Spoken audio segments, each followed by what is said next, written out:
Moja reč zverí na naše spomienky na časy. No tak sa predstavte rapovému svetu, vy dvaja vyjebanci.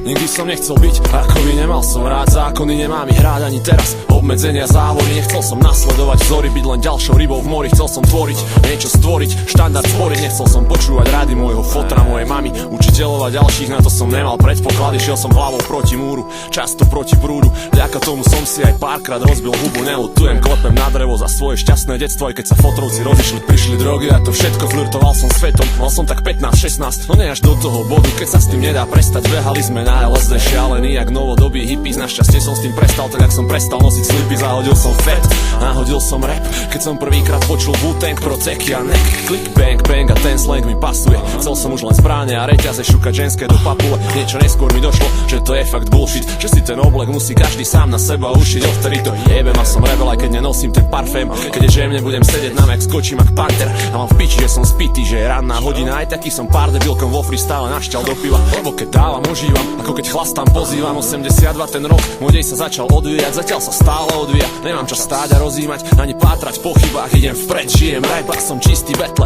Betlím MC za život, so supom ako MR, dvaja MC za víno. A kam to dotiahnem, neviem, no som od Rímu k Rímu lepší, jak od filmu k filmu Quentin Tarantino. Jo, zvyšok je hudba budúcnosti, moja reč, hudba budúcnosti, ja.